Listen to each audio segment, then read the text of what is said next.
Makulay na nakaraan man ang madalas makabit sa ngalan ng lugar, hindi maikukubli ang madilim nitong yugto. Lalawigang minsan ang pinaranas ng mga nakaraang unos, daluyong, pagyanig at rebelyon, probinsya na matatagpuan sa bagong tatag na Negros Island Region na nakitaan ng mayabong na potensyal sa aspetong kultura, agrikultura at ekonomiya. Katabi ang kapatid na probinsya ng Negros Occidental sa kanluran, Cebu sa silangan at Siquijor sa timog. Nabansagang The Caves, capital of the Philippines at lupain ng mga magagalang na Negrosanon.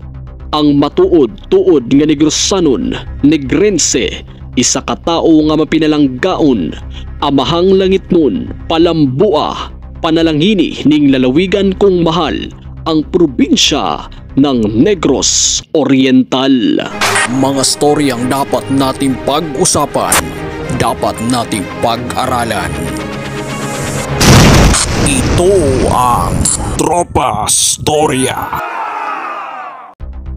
Ayon sa lumang tala sa pamamagitan ni Diego Lopez Povedano, bago pa man hinati ang dalawang Negros ay mayroon na itong katawagan bilang Buglas Insoles. Tinawag itong Buglas noon ng mga grupo ng mga unang naninirahan dito gaya ng mga Negritos, mga Austronesian at kalaunay mga Han Chinese, sa paniniwalang nahati ito sa pagtaas ng tubig at base na rin sa sensya na mas kilala bilang Pangaea. Ngunit ayon sa ibang historian, mayroon na ring mga pangalan na nakakabit noon sa lugar gaya ng Nayon, Panilunghon o Panilunggo, Ilo, Mamaylan, Siparay, Cagallanes at Binglas. Sa pagdating ng mga Espanyol noong 1565 sa pangunguna ni Miguel Lopez de Legazpi ay tinawag nila ito bilang Isla de Negros. Ito ay dahil sa maitim ang kulay ng mga katutubo na naninirahan dito. Dalawa sa pinakaunang pamayanan dito ay ang Binalbagan at Ilog. 1571, nag-utos si Legazpi sa kanyang mga tauhan para bumuo ng enkomyendas. Ito ay isang sistema ng pagbibigay ng buwis ng mga nasakop na hindi Kristiyanong mamamayan. Tatlo sa mga enkomyenda ay ang Rio de Tanay o Tanhay, Dawi o Dawin at Manalungon sa katimugang bahagi ng Negros Oriental. Ngunit ang mga buwis na galing sa mga lugar na ito ay ipinadala lamang sa pamahalaan ng Cebu at Iloilo. Ang Negros ay pinangangasiwaan noon bilang bahagi ng jurisdiksyon ng Uton hanggang sumapit ang 1734 nang ito ay maging military district at ang Ilog ay naging kabisera nito. 1795 nang mailipat ang kabisera sa Himamaylan. Sa mga panahong ito, laganap din ang pagsalakay ng mga piratang Moro na mula sa katimugan kung saan naghahanap ng mga alipin at ang Negros ang isa sa kanilang inatake. 1863, pumunta sa Negros si Brigadier General Remigio Multo na nakatalagang general sa Visayas. Nagpropose ito ng bagong politiko-military district sa bandang silangan ng isla at ang Dumaguete ang gagawing kabisera, ngunit ito ay hindi nagtagumpay. 2 taon lang ang lumipas, naging politiko-military province ang kabuang Negros at ang Bacolod ang ginawang kabisera. Hanggang sa dumating si Governor General Valeriano Weyler noong June 1888, sinuportahan nito ang proposal ni Multo at inabolish ang unang itinatag na Escalante District at noong October 1889 nang napagdesisyonan na hatiin sa dalawa ang Negros at ito nga'y opisyal na nahati noong 1890 kasabay ng pagtatapos ng termino ni Governor General Fernando Heralt at dito ay naging Negros Occidental ang bandang kanluran at sa may bandang silangan naman ang Negros Oriental. 1898, panahon ng revolusyon, nagsama-sama ang mga mandirigma sa Negros na kinabibilangan ng mga manggagawang bukid at iba pang kilalang tao.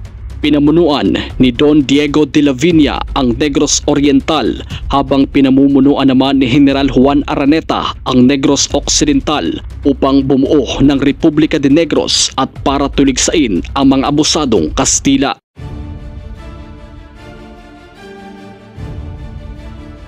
Pagsapit ng ikalawang digmaang pandaigdig, dumating ang mga Hapon sa Negros Oriental at nakipaggera sa magkasanib na puwersa ng Negrense Guerrilla at puwersa ng mga sundalong Amerikano at napalaya ng mga Allied Forces ang isla noong August 1945. Dekada 80, isa ang Negros Oriental sa naging malagim at pugad ng komunistang NPA sa bansa. Bunga ng paglaganap ng kahirapan at kagutuman. Bakbakan dito, bakbakan doon. Isinabak ng gobyerno ang maraming kasundaluhan sa isla noon upang sugpuin ang papalakas na puwersa ng mga rebelde sa buong lalawigan.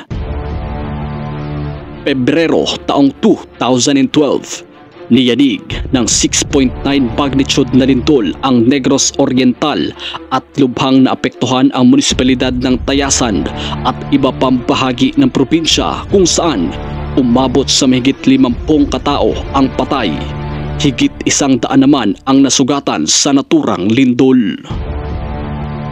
2015 nang maglabas ng executive order si dating Pangulong Noynoy Aquino para buuin ang Negros Island Region, pero binuwag ito sa panahon ni dating Pangulong Rodrigo Duterte. Ngunit sa panahon ngayon ni Pangulong Bongbong Marcos Jr., itinatag muli ang Negros Island Region kung saan sakop ng bagong rehiyon ang mga probinsya ng Negros Occidental at Negros Oriental kasama ang Bacolod City pati na ang lalawigan ng Siquijor.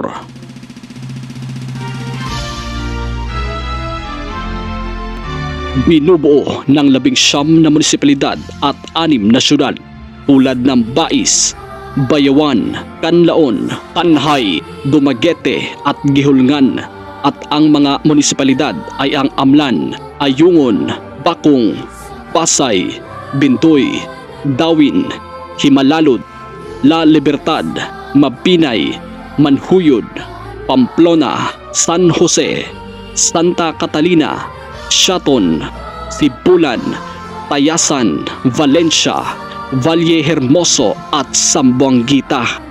Noong 1980s, nagkaroon ng 2 katawagan sa mga taga-Negros, Negrense at Negrosanon.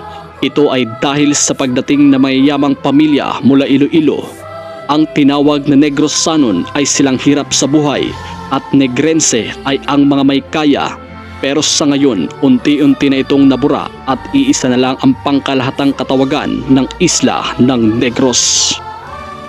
Ilan sa mga kilalang taga-Negros Oriental ay sina Ponciano Ilofre o mas kilala bilang Diyos Buhawi na isa sa mga nakipaglaban noon sa mga Espanyol, Leon Quilat, Ilsa Coscolluela, magkapatid na politiko na sina Pride Henry at Arnolfo Arniteves, artista na si Beauty Gonzales at basketball player na si Calvin Oftana. Negros Oriental.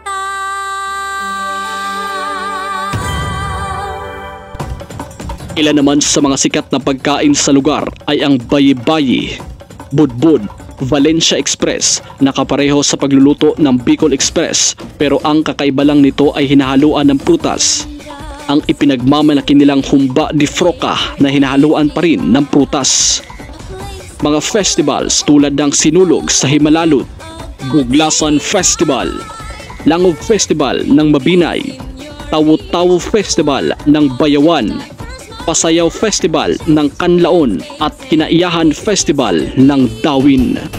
Mga katangi-tanging atraksyon sa Negros Oriental, ang kanilang ipinagmamalaking Maldives of the Philippines, ang Manhuyod Sandbar,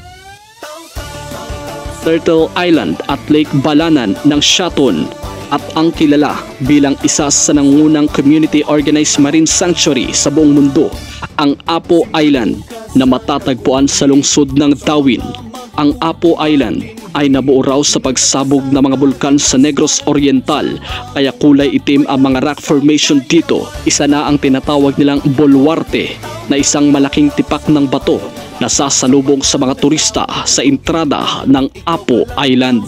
Namumukadkad sa mga ngiti ng mga taga-Apo sa yumi at ganda ng isla, pati na mga banyaga ay nahahalina. Tatambad dito ang malawak na coral reef na ikinukubli ng dagat. Iba't ibang hugis at laki Talaga namang walang masisidlan ang yaman ng isla. Pulang Bato Falls, Kasaruro Falls ng Valencia, Mabinay Caves, Valencia Forest Camp, mga heritage sites tulad ng Campanaryo de Dumaguete, Sister of St. Paul Monument, Silliman University at iba pang ipinagmamalaki ng probinsya. Sa pagkamit ng kaunlaran ng Negros Oriental, kaakibat nito ang pagpapanatiling malinis na kapaligiran at ang pagpapangalaga ng Negrense sa likas na yamang biyaya sa Puong Maykapal, mula sa pagdanak ng dugo hanggang sa pagkatuyo sa pag-asang muli pang sisibol ang araw sa isang nasadlak sa rebelyon. Makalipas ang ilang dekada, ngayon ay malayong malayo na sa mukha ng kahirapan at karahasan ang Negros Oriental. Simbolo ka sa kakugi, sa mga mag-uumatinhi, hinatag ka sa kahitas